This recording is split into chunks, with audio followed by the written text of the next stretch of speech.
Welcome. I'm Madeline Nonno, President and CEO of the Geena Davis Institute on Gender in Media. With me is our esteemed ASL interpreter, Mara Bassani Santamaria.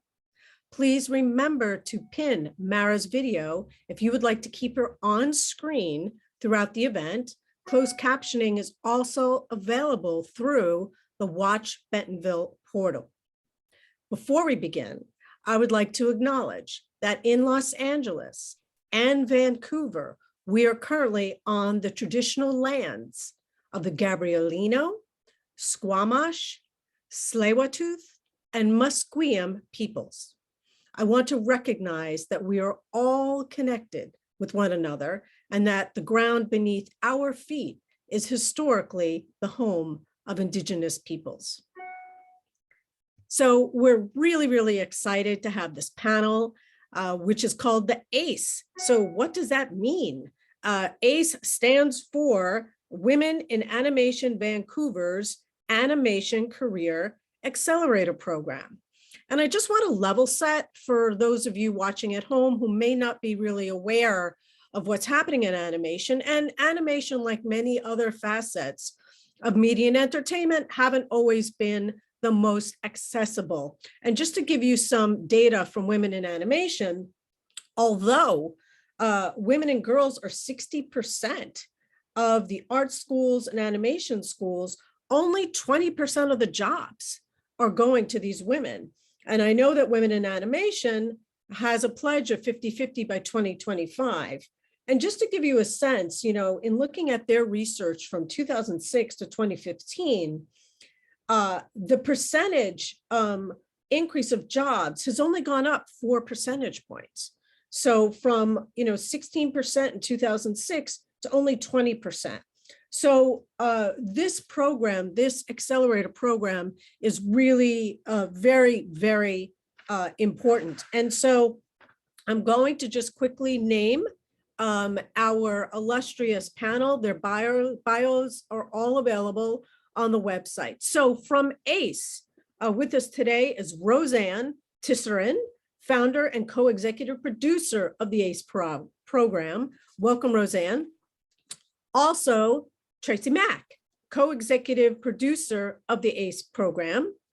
And then we actually have some of our filmmakers for the amazing animated film Pivot, which I hope all of you have watched. Anna Gosson, director, Robin Campbell, writer, Cindy Chang, art director, Erica Miles, animation director, Eva Peklarova, composer, and Teeny Wider, producer. So thank you all for being with us today. And I actually want to start with the program for people who may not be familiar. So Roseanne, I'm going to start with you. I know we've level set a little bit about what's happening in the industry, but why was this program created, and what was the importance of creating a program specifically for creating pathways for women in animation? Thank you. And first of all, thank you, Kickstart Entertainment, Bentonville Film Festival, the Geena Davis Institute on Gender and Media. This is a huge honor, personally, professionally, for all of us. So much inspiration has come from numbers, amazingly. There was always chatter, when I started in the industry, how it wasn't, women weren't represented. And we didn't, it was just chatter because we didn't have numbers. It was easy to say, well, that's not true, or not in my studio. And it really wasn't until we had some amazing smart persons start doing numbers that we were able to go, okay, wait a second, something's not working. When we decided to look at that in Vancouver, we thought, well, wait a second, where are our numbers? We knew that the students in schools were highly skewed to women. It was probably 60 to 70% women, but we weren't seeing them in the studios. They were getting lost and we didn't understand why. We also wanted to just take a really good check and see where we were with key creative roles. We formed a group, a really powerhouse group in Vancouver called Drawn Together Vancouver, or DTV. And it was comprised of the top studios up here. There was Kickstart, Brawn, Atomic, Wildbrain, Mainframe, Bardell. And we started to really, okay, let's be really upfront and honest with our studios and look at the numbers. When we did that, you know, amazingly, this was in 2016, it was really not great. We had one director, two art directors, zero storyboard soups, editors, animation directors, and writers. We knew we had numbers now. We had something we could build from. So we decided, you know, we were pretty taken back by that reality, but we decided, how can we change this? So we decided as a group that we would create an achievable, dedicated target of year-over-year percentages to change those numbers. So the last piece was how. We were fortunate enough to partner with a group out of Toronto called Women in View. They had a program that they wanted to partner with us on called 5 in Focus, and that was for live action directing.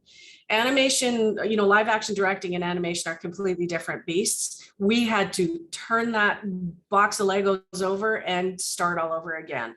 And when we did, we came up with the ACE program, the Animation Career Accelerator Program. The importance of creating the program for women included so many things. Women could become what they always dreamed of being, not dropping off from school because they couldn't see themselves in studios. We could have women tell authentic stories. We could advance women into key creative roles, show women working together, collaboratively, beautifully. We could have women own IP. We would have women own new companies and make changes in boardrooms, which we have had happen. And we could balance the studio gender books to match our real world. So much of ACE is really a demystification of key roles and taking risks, making mistakes in a safe environment.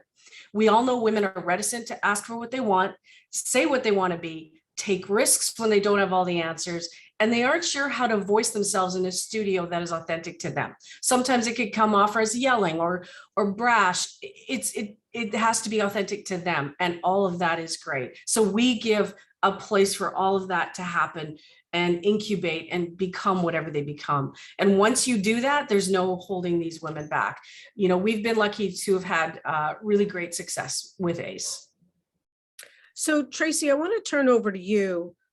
For anyone who is watching at home, let's talk about the mechanics. How does the program work? So for example, everyone on this screen is very accomplished. This isn't the first rodeo, right? All of you have been working at your craft. So when we think about if 60%, 70% of the students that are coming out are women and only 20% going to jobs, there's a big gap. Right? So at what point can someone get into ACE? Like, what's the pathway? Is it for early career, mid-career? Can you just walk us through the mechanics of how it works, who's eligible, what are the qualifications? So ACE is really designed for mid-career professionals. Something we found even through the program is, you know, lack of role models. There aren't those senior women in those senior positions. So to get those people there, so those coming out of school can actually see someone like them in a senior position and have someone to aspire to. And it's also been shown women tend to also hire women, which also creates more opportunities for people coming up. So our decision was to really focus on those key creative roles, which means mid-career professionals moving up into senior positions like director, animation, art director. And in terms of the process or the mechanics of the program, it's a few steps. So at the beginning, we have an open call for applicants for anyone. There's programs in Canada. So anyone in Canada to apply. And then at that point, applicants are shortlisted, and all the shortlisted applicants receive workshops. So they receive workshops on their particular role. You know, what exactly does a director do? What is the day in the life of a director or an art director or an animation director? So they have an understanding of what that role actually is and what's required of that role. And then they also receive pitch training on how to pitch themselves and pitch their ideas and, you know, speak in public and talk about themselves. And they use those skills when they do a final presentation to the jury. And I'll let Roseanne touch base on the jury a bit after that, but it's in front of an esteemed jury of industry professionals that then selects the participants for the program. And Roseanne, maybe I'll let you touch on the jury a little bit more. But Sure, I before you mean- before you do that, so is the jury doing the shortlist, or does the jury come in after the shortlist, and who decides? And how many applicants do you get every year? So the last iteration of the program, I think we have from across Canada over 70 or 80 applicants. And in terms of the jury, there's two sets of juries. So there's an initial jury that remotely works to shortlist the applicants. And then there's the final jury, which is a different pool of people, heads of studios, people already in those key creators positions. And then those are the people that do the final selection for the final participants of the program. So it's two completely different juries. Yes. Ah, And that okay. increases their exposure as well to everyone that's in, you know, heads of industry, leaders in the industry get to see and know all these amazing women that have applied for the program and have gone through the workshops. So what does somebody have to submit out of just in the first place? Like are they putting a portfolio together? Are they sending you examples of sketches or animation? Like what is it that they have to kind of upload to even be considered in the first place? So the submission process includes a letter of intent. So why they want to participate in the program, what they're looking to get out of the program, a resume so we can see their past experience. And then they do, depending on the position, you know, a portfolio or a reel or something as relevant to the position so people can see samples of their work, as well as 2 reference letters. Great. And then how many people get shortlisted out of the 70, 80 applications? So for each position, up to 5 people, usually, occasionally it's 6, but generally up to 5. The goal is up to 5 people are shortlisted for each position. Okay. And then Roseanne, can you talk a little bit about the final kind of audition and the jury, and how does the jury go about selecting the final candidates? Sure. We put a call out to, as Tracy said, heads of studios, and they when they option in, we send them the materials in advance, so they've read all of the letters and they've seen the materials. They come into the room. I bring the candidate into the room and they listen to the pitch. So it's a 5-minute pitch. They then ask a question of that candidate to learn more about them and how they would fit in the role. And then we have a chart that we work with that is up to 100 points. And it's based on creative, or it's based on understanding of the role and a bunch of things and a gut feeling. And then we tally those up. And then that's how we make the decision as to, the highest points based on up to 8 to 10 juries per group. 8 to 10 people in the jury. And then what is the composition of the pitch? Because when I think of pitch, I think of like verbal, storyline, whatever. Are these pitches verbal, or are they also coming in with materials? So is it Depends on the audio, role. oral and visual, or just oral? Definitely. Depends on the role. For a writer, it's all oral. And when we work with an international pitching consultant, and she very much works with the group to tell their story about themselves. It's probably one of the most meaningful pieces of our program, is learning how to talk about yourself, arranging your life and your career and where you want to go. And this group has about 3 minutes to talk about that. And then they have 2 to 2.5 minutes to talk about, if I'm a writer, I would pitch my concept for the script. If I'm a producer, I would pitch why I want to be a producer. I would have read the script and I would say, I really like the script because I really feel that, this is what I'd love to see and how it resonates with me. If you're an art director, you would show ideas of how you handle art direction. You would say, or how you handle art. And because sometimes they're not art directors, but most times, but they could be a comic book artist. And they would say, this is how I like to tell a story through art, or this is how I approach animation and why it's important to me. So those people, composer, they will have samples unless it's something that's just oral, and they'll still have the full 5 minutes, but it'll just be talking.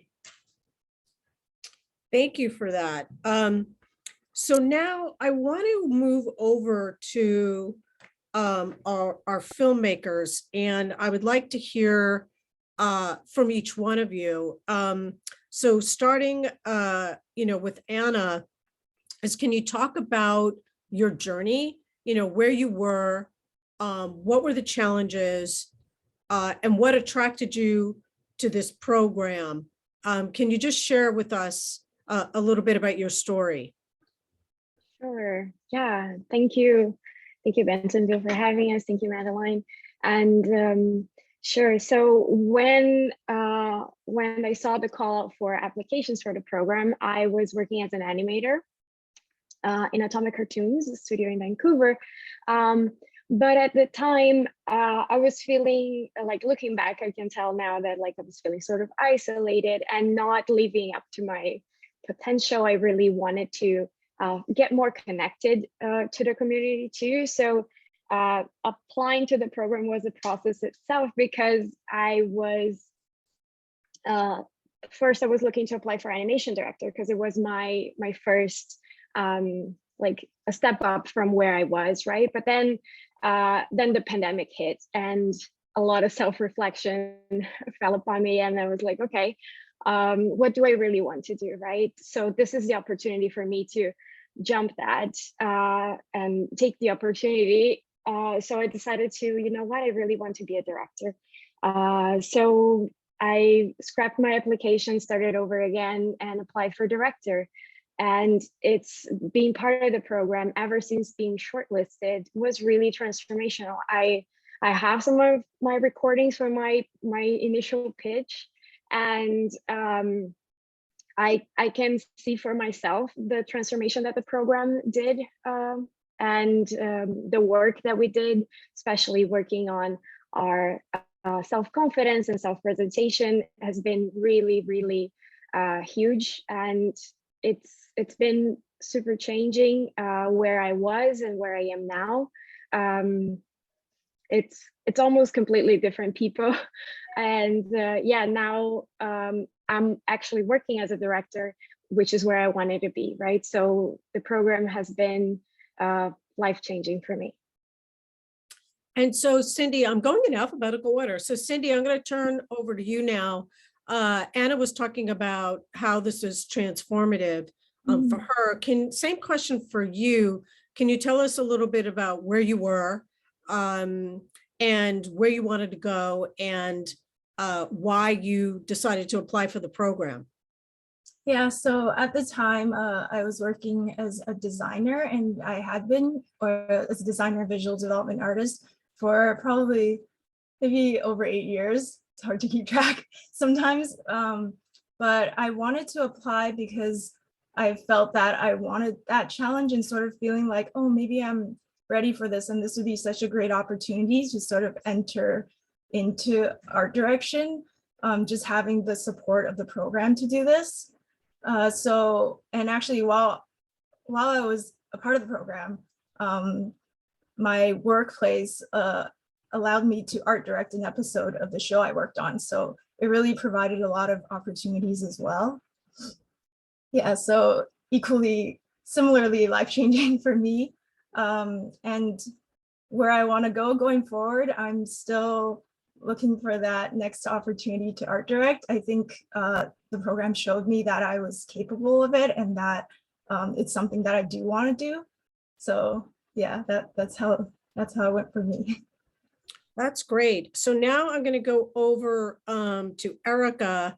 Cindy's talking about opportunity and access, and also confidence. So can you talk about your experience in terms of where you were, in your career, and what was the potential, opportunity for you in applying for this program? Yeah, for sure. I was also working as a lead animator at Atomic Cartoons when I applied for the program. I was very fortunate to have a female animation director at work, and she sort of showed me the program and recommended that I apply for it. And it seemed like an amazing opportunity getting to make a film with a group of female filmmakers and in leadership roles, and also participate in a lot of the workshops, like the pitching workshop and a number of soft skills workshops. So I gained a ton of skills just through those, and learning how to sort of present myself in a really professional way, and learning a lot of really important soft skills that are really important in the role as well. And I got the opportunity to lead a really wonderful team of animators to work on this film, which was really exciting, and a really rewarding experience. And yeah, we got to make a really fantastic film that I'm very proud of, and was weirdly similar to my own personal life experiences. So that was a really rewarding experience to get to work on that. And then, yeah, just work with this amazing team. And then since then, I'm still working as a lead animator, but I am soon to be doing some supervising as well at the same studio. So yeah, it's been a really amazing experience, and I've learned so much from it and grown from it. So yeah, it's been great. And so, Eva, I want to turn to you, because not only do you have, the music background, but you're also, multi-hyphenate, multifaceted. So based on where you were, and you also talked about culturally, you wanted to make sure that, through these projects, that people would learn about other types of instruments from Slovakia or other, and being able to incorporate that. So based on where you were with your career, what attracted you to this program? Yeah, thank you for having us, first of all. Where I was at was I was a fabricator on a stop motion film, as well as just a freelance artist. I was doing a lot of kind of odd jobs, writing music my whole life pretty much, but I did have some, as many other women in competitive industry, some sort of unpleasant experiences within the music industry that maybe changed my direction a couple times, and I ended up studying film. But I never quit music during that whole time. And at the end of my degree, I really kind of connected with the filmmakers in my program and started scoring films, and realized, oh, this is something I really love to do. And it was only 2 years after that I heard about this program through connecting with Roseanne. And I thought, I've been writing for so long, I love music so much, I'm just going to apply. And I think what I really hoped to gain from it from the beginning was to get a little bit more experience and see how I would handle like a key creative position in music. And I thought maybe I'll wait another year or whatnot. I didn't really feel that confident at first. I didn't know if it was the right time for me to make that jump, because I was working so freelance. But I ended up doing it. And I think that confidence that all the other girls mentioned too was just realizing, like, this is exactly what I want to do. This is where my passion lies. This is where I love to like zero in and put all my energy, and I just love it so much. So yeah, that confidence came with the program, and it wasn't something that I expected right away. It was something that came during and with connecting with the other girls and doing with the other women and doing this amazing film. Thank you for that. And Teeny, question for you. I mean, how did you go from Vienna to Vancouver? And also based on where you were at as a producer, what inspired you to participate in the program? Yeah, first of all, also thank you for having us. This is such an honor. I will make this really short because this is a long question, Vienna to Vancouver. But I've been in the industry in live action for a long time, and always wanted to strive for bigger. And Austria is a very small country, and then Canada had a lot of opportunities. However, I was exposed to the animation industry very quickly, and it went really well. And then I was working as a line producer for the longest time. And Vancouver is known for its service industry, and it's really great. And I'm mentioning Atomic Cartoons for the third time because it's a really great place to work. However, it still has that service touch, so you always have a client to report to. And as we all know, having an IP is something that's very precious and really hard to get. I would have never, and this is where I was before, imagined to have my own company, to have my own project, work on projects. You either are in a studio or not, but just the thought of doing independent productions didn't occur to me. So I applied rather innocently. I'm like, oh, I'm going to do this. This sounds great. I want to do other stuff.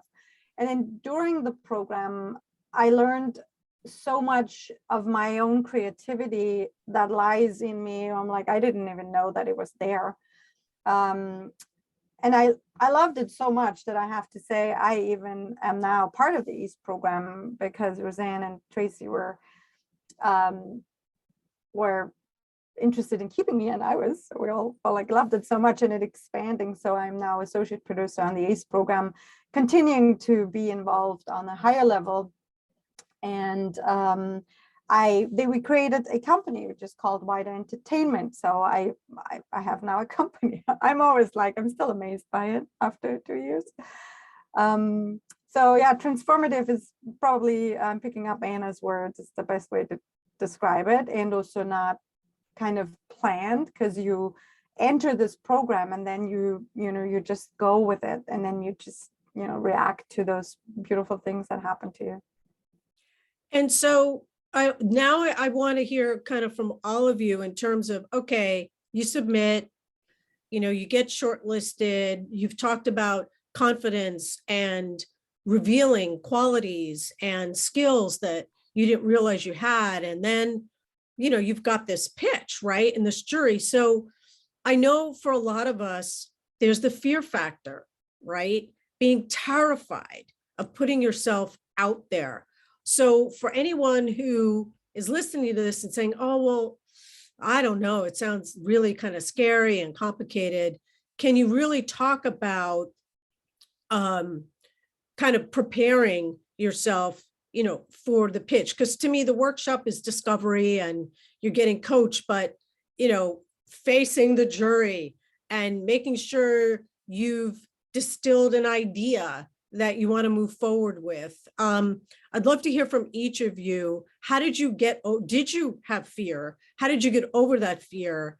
And what was it like to do that pitch and sit in front of these people who are staring at you when you had 5 minutes? And I'd probably just go back in alphabetical order again and start with Anna. Yes, scared, terrified all the time, pretty much. Even applying, right? It's like Eva mentioned very briefly, is like, am I ready for this? No, we're never ready. That's the truth. We never feel truly ready for it until we go and do it and we find out that we were able to do it. So facing the jury was, terrifying.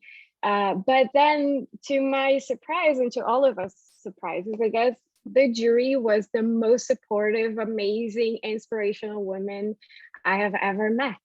And I'm so glad that we had this opportunity to meet them and to present in front of them, because after it, we learned that we're all been through the same stages or to similar stages, and we're all looking forward to having a more inclusive industry, to having more original content made by women and for women. So it's really a wonderful experience at the end. Like, despite all the fear, you just have to do it anyway and face it. And at the end, you get to learn that, everyone is actually cheering up for you. Cindy, what about you? Similarly, was absolutely terrifying. And especially for me, I'm actually someone that does not like doing presentations or public speaking at all. So that was not fun for me, but also just from life experience, I know that I have to do things that I don't like to learn or to move on. And so it was a good experience because, when you do these things afterwards, you're like, oh, I did it. And it wasn't so bad, even if it was painful at the time. It was a great learning experience. And like Anna said, everyone, it was a wonderful group of women on the jury, and all the questions they asked after the pitch were very insightful and just, yeah, they were great questions and it made me feel better. And yeah, it went okay in the end. That's great. So Eva, over to you. Yeah, for me, very similarly, I was also really scared during the preparatory phase, kind of choosing what I want to talk about, how I want to present myself. I remember a lot of kind of long nights practicing, recording myself, watching it back, taking some notes. But just like Anna said, I mean, that jury was so inspiring. And as soon as I logged in to kind of be a part in that jury process, I wasn't scared anymore. I feel like during that preparatory phase, I really tapped into what I want to do with the program if I were to get in. And I sort of started finding these kernels of what I was really passionate about and what I wanted to bring. So at that point, there wasn't fear in that. There was just sort of an excitement to share and see what they would say. That was really exciting. Thank you. And Robin, I mean, you're an award-winning screenwriter and you were already accomplished in commercials. So my first question for you is, were you always doing or considering animation while you were doing commercials? Was this program a way for you to transition from commercials, to animation? And what was the experience like for you in terms of, I want to go from point A to point B? And then also I'd love for you to talk about what it was like for you to do this kind of pitch, or were you used to it because you were already doing it, for commercials? Yeah, I started in live action commercials after going to film school. And then I actually went to Mainframe Studios because there was an opportunity for me to work there. And I ended up being the development coordinator at Mainframe Studios, where I was just like seeing so many pitches, just like an obscene amount of pitches of professional writers coming and pitching their projects, while also working to develop content with some really amazing people. So I was very fortunate to have like a really good firsthand look at it. And I actually worked with a few of the people who were in ACE1. And so I knew about the program from them all going through it and seeing their film and like going to the events and things like that. So I then transitioned from, being a development coordinator to being an animation writer. And I would say that I came into animation just because there was an opportunity for me at the time. And then I just like fell in love with it and the ability to tell stories in a way that's just not possible in live action. And I guess anybody who watches Pivot, you'll see that it's very metaphorical, it's very visual, and it's something that you could not achieve in the same way aesthetically with live action. And I find that that's very much my like niche kind of thing that I enjoy. And sorry, what was your next question after that? Well, it's just, we were talking about the fear and terror of, okay, of all the ideas that are in my brain, this is the one that I'm going to shape. And this is the one that I want to put out, for this pitch for me to get into this program. What was that like for you? So I actually wrote the script specifically for this program. I knew it was coming up. I'd known about the program for a while already, and really tried to get into the mindset of girls who are, between the ages of 8 and 14, of what are the biggest things that are going through their minds and is holding them back from being authentically themselves. And something that I noticed from experiences within my own life, and then also while just reading and watching a lot of content from girls that they're putting out there on the internet, trying to make your parents happy, trying to be the person that your parents dreamed of having, trying to be the little girl that they always wanted you to be, is super difficult. It really holds people back. And I think we all just want our parents to be proud of us. And a realization comes where you're like, I can't be true to myself and make them happy all the time. And that there's nothing wrong with that, but it does take a lot of courage to go out and do that. So in pitching this script and this concept to the jury, I had to be extremely vulnerable about my own experiences, my own relationship with my mother, who I am. And it was really hard. It was terrifying at first. But in watching so many pitches from being at Mainframe, I knew the ones that like hit home are when the writer is okay to be vulnerable with these people that they're pitching to, and maybe say things to them that they would never say to their closest friends, family members, parents, whatever. And that is like that really deep down nitty gritty stuff. You have to, show your heart to them and why this is important. And that's how you get the buy-in and how other people relate to it. And I found in pitching it in that way, and the more detailed that it became, the more that other people related to it themselves.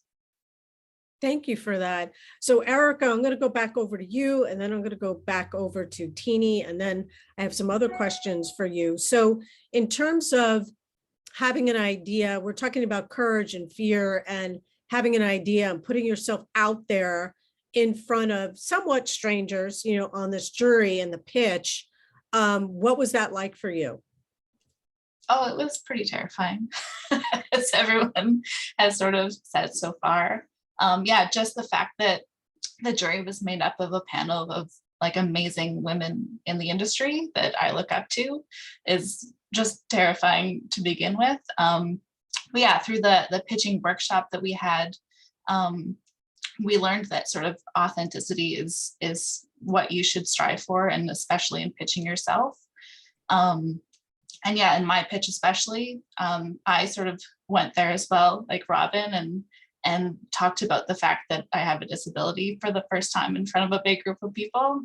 So that was a pretty scary experience. But yeah, it was incredibly rewarding because the jury was so supportive and asked such really caring questions. And yeah, it was a very, scary experience, but I feel like I grew a lot from it and learned a lot from it. And it was incredibly supportive, which I found really helpful. And so Teeny, I mean, you had a lot of experience also with, commercials and movies and TV. So was this pitch a walk in the park for you? What was that experience like? Yeah, sure. No problem.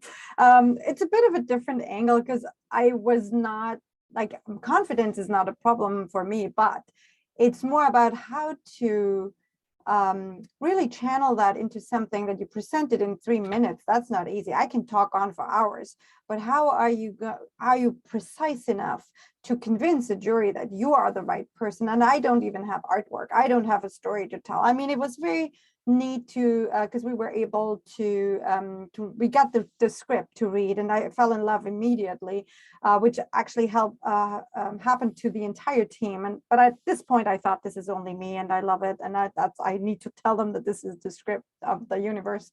So that helped quite a bit. But so the training with Jan Miller gives you that tools to present you in a way that it's professional. It's not just going somewhere and showing how great it is or how you love it. It's like really carve it down to the essential information, because 3 minutes is rather short. And then also she talks to you about, random questions that come up. And I am using it ever since. Now we have panel training. I'm like, now I'm trying not to, babble away and then keep boring you, but really tell you the things that I want to bring across. So it's not just that one pitch, right? And I think we all experience the same thing, that like, how did Jen, what did she say? Or look back at the recordings. So it's like a thing that you have in your heart, and then you use it forever, I guess. Thank you for that.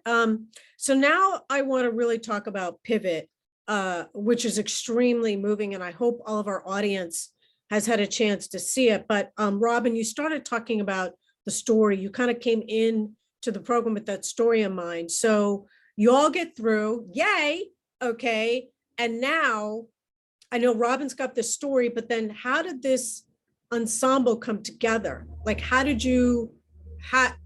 was it like pulling straws, or I just would love to know how it actually came together, because obviously, Robin, you had the story, but then how did you how did everybody come together and then, have their wonderful contributions for the story, bringing it to life? Is this a question for me? I guess maybe I'll start with you because it's your screen, your story that then brought this team together. But how did they get onto the project? Yeah, well, I came with a script, and then we actually spent a few months developing that script and going through a notes phase with my mentors to get it to its locked phase. And I also wrote a Bible, and I gave everybody a presentation on the metaphor and feelings and everything behind the story, so that everyone else could then, you know, take their own feelings and experiences and put it in there.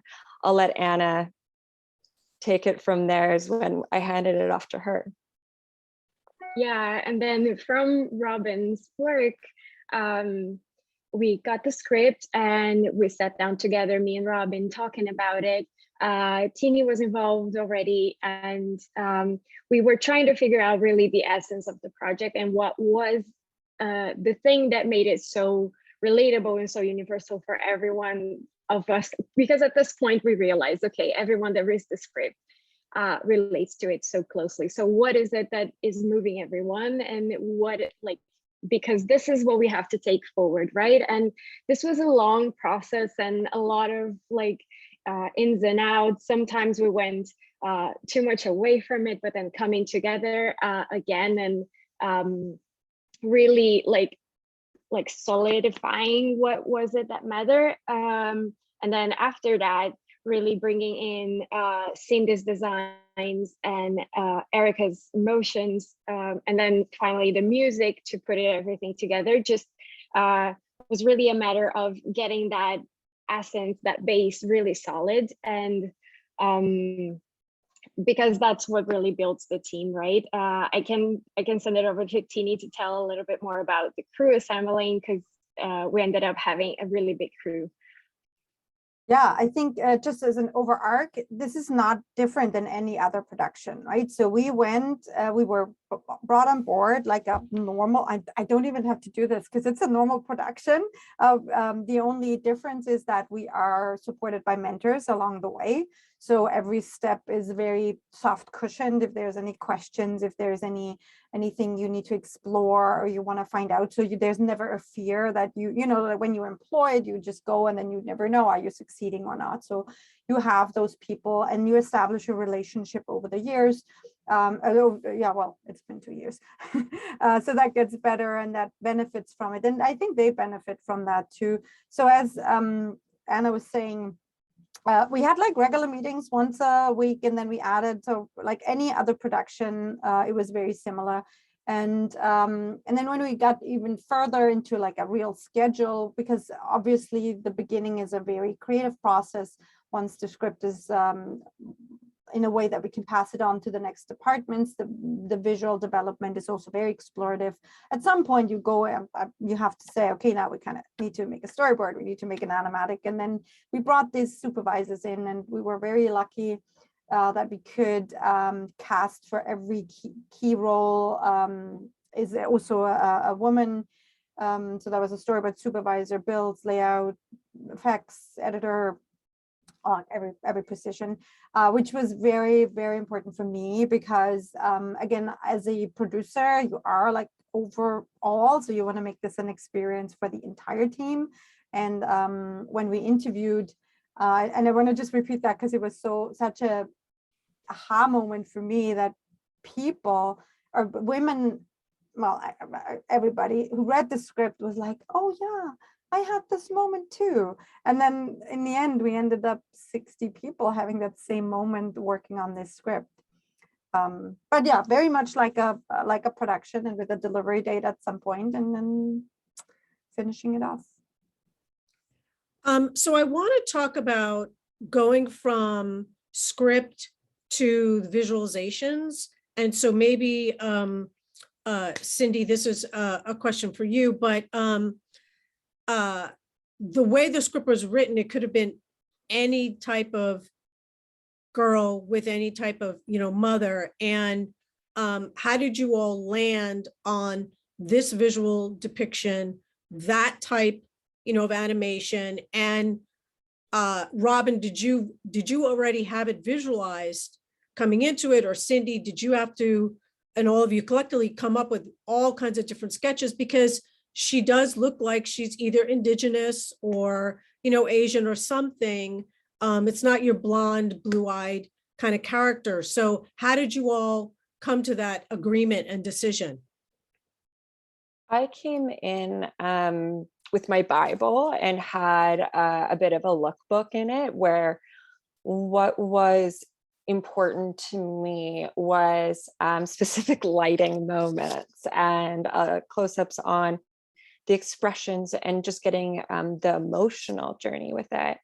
But when I handed that over to Cindy and Anna, who are both BIPOC and both amazing women, they came up with some things that really plussed the story and made it phenomenal. So I'll pass it off to you too. Yeah, yeah, the script, I don't think we had any specifics other than Robin's reference. We didn't have any specifics written in. So it was really wonderful experience to be able to explore and build this world, right? So we knew the character had to be easily relatable. So in our very first conversations, me and Cindy, we were talking about how we wanted this girl who we call Ashley to be the girl from the future, like like Canada, that is this place where it's built from everywhere else in the world. So it was very important to us that our main character reflected that, that she wasn't so specifically ethnically from anywhere, but this girl from yeah, a different kind of nation, that it's like built from every kind of single thing. Sorry, I'm blabbing about. I think it's now time to send it to Cindy, because when we had her over to the program, her visuals, the visuals that she presented in her pitch were very defining for bringing her in. She had a very unique vision, and that's what brought her to the project. Yeah, so when I had to do the pitch, I actually presented a concept of the dress in the story. It looks very different from, well, not slightly different from what it is in now. It's more refined now, but the style of the film is sort of based off of that dress.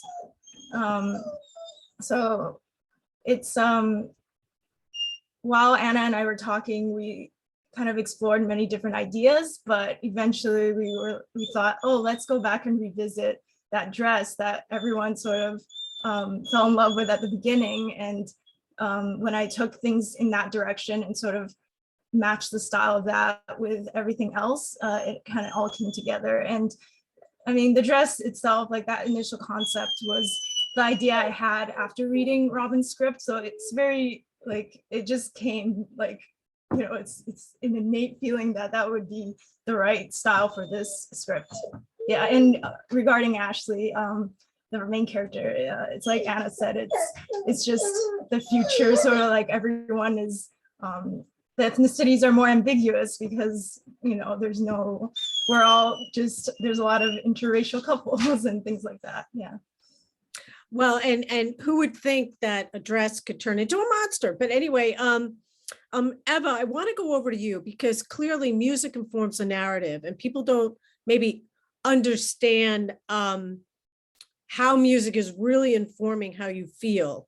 And the music, which is beautiful, is very distinctive, and the pacing of it, and almost like Hitchcockian, where you're like, ah, what's happening?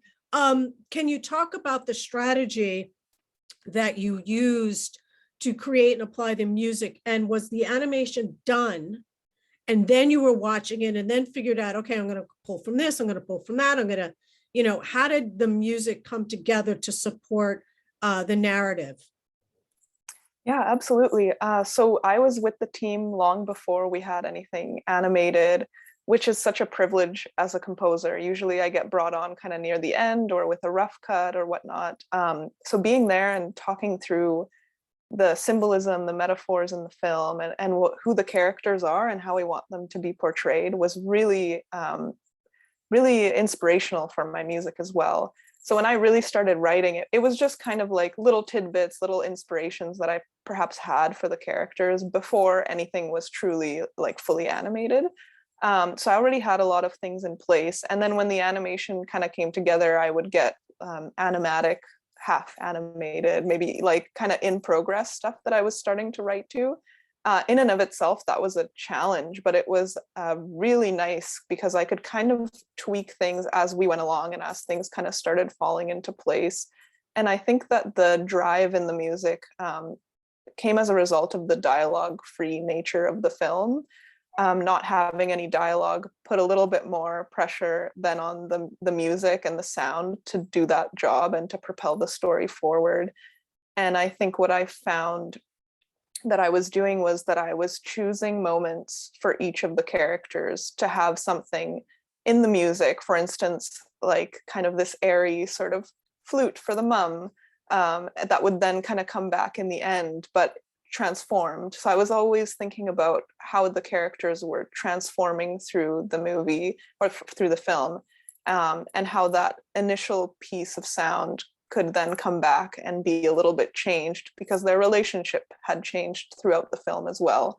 And same thing for Ashley, those kind of moments and her motif was more of a motif, would also came back at the end and was a little bit transformed. So I was really trying to be conscious of what my music was doing and how it was transforming through the piece. And I think it gave it that sort of driving quality because there's also a lot of tension that is transformative. So I think that was extremely inspiring for me and really allowed me to kind of put a lot of breath into the music, which I really loved.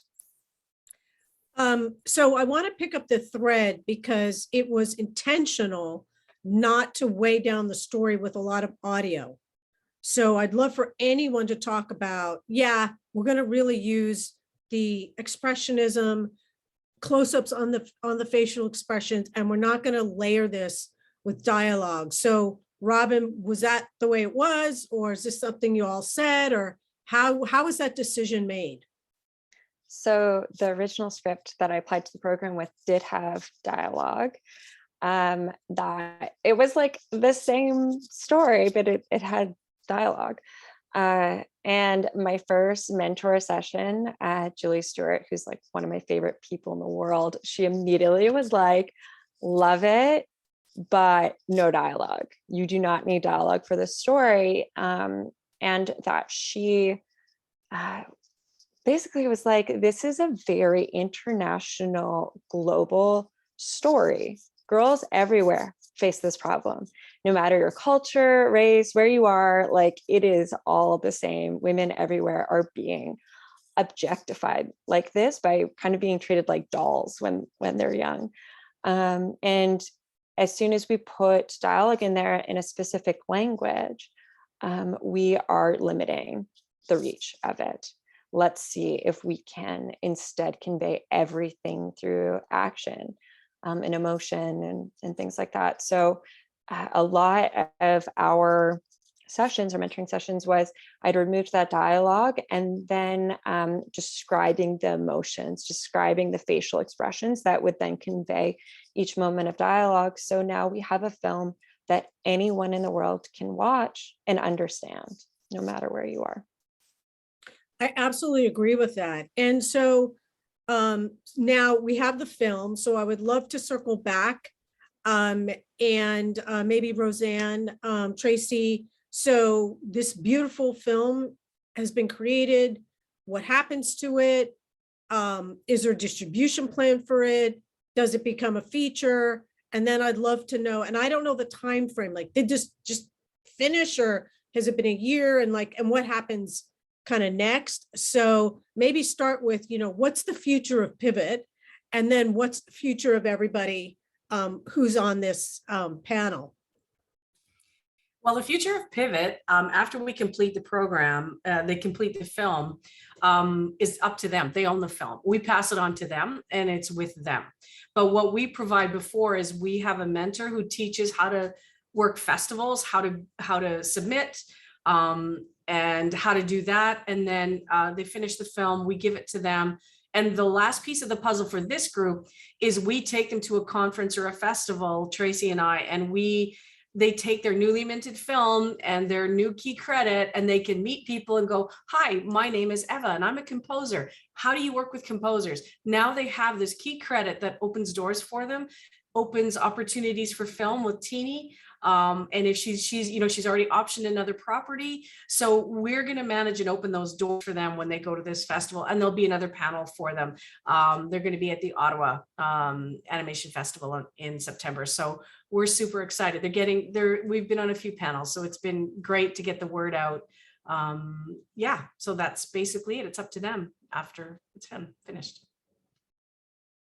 And so with the few minutes we have left, I know the film is playing at BFF this week, and obviously you'll hit the other festivals, but and I don't know what the timing was when you finished and now this. So are you all still working together? Have you all gone on and have a million different projects? I mean, Teeny, you said, hey, I've got my own company now. I'd love to hear from each of you. Like, where are you now that you've done this? What's next for you? And, can start with Anna. Yeah, so we, I believe the film is kind of like created a long-lasting bond between us. We kind of found this little community within ourselves, and we keep in touch regularly because we keep applying the film to festivals, and that's been great, and having the feedback from the audience too, right? So we get to share that and keep in touch because of the film, and because we actually like each other now. And but yeah, fortunately, due to the program and the experience I acquired, I got the courage to start applying as a director, and I've been hired by Kickstart recently, and I'm currently a director in a series. So yeah, very excited about that. Cindy, what about you? So I'm currently working as a visual development artist on the Garfield feature, but I'm also working on something with Robin and Teeny now. So working on art directing, possibly another short film. That's fantastic. Erica, what about you? Yeah, I'm currently working as a lead animator at Atomic Cartoons on a series for HBO Max and Sony. And yeah, we'll soon be supervising on that series as well. But yeah, I would love to work on more short films, especially ones that tell authentic stories like Pivot, because that was such an amazing experience. So I'm hopeful to get more opportunities to do that in the future as well. That's great. Eva, what about you? Yeah, so for myself, I've been connecting with a lot of emerging filmmakers, scoring their short films, and that's also my plan for the future, continue scoring shorts, maybe get signed with an agency down the road. And I just received my first Canada Council grant for an album project that I'm doing. And yeah, that's the one that's focusing on traditional Slavic folk instruments and using them in cross-genre applications and really experimenting with the acoustic limits. So hopefully a stage show down the road once the album is done. Great. And then Robin, and then Teeny, you'll have the last word. Yeah. So yes, I've written another short film that Teeny has optioned, and we're working on that. I also am working as a screenwriter on a series now. I can't talk about it, but it's very exciting, and it's like a series of my dreams. So very excited. And it definitely wouldn't have happened without this program. It gave me the leg up to get out there. And I'm looking for an agent right now that I really connect with. So can you watch this and like me, please reach out. Put it out there. Put it out there. And Teeny? Yeah, so just circling back to the one thing, the film was completed in October, and then ever since we're going on festivals, and we qualified already for the Canadian Screen Award, so it's on the roll. We just received, I think I can't talk about it, right? Another festival, so yeah, so very secretly. We also have beautiful pins, just saying, if you saw the film, we have merchandise. Okay, so just wanted to mention that they can be purchased through our Instagram. And then, yeah, Robin and me and Cindy are already on the roll for the next. I'm also talking to another writer. And myself, I've been changing from line producer to associate producer on an animated feature. So, yeah, end of sentence. I'm very happy. Well, I just want to thank all of you. I want to thank Mara, our ASL interpreter. And if people want to find out more about Pivot, you can go to Instagram at Pivot @women_animated_short. If you want to know more about ACE, please go to @WIA, which is Women in Animation _Vancouver_ACE_program. And I want to thank you and can't wait to see what else is coming out from all of you. Bye. Thank you. Thank you. Thank you. Bye, thank you. Thank you.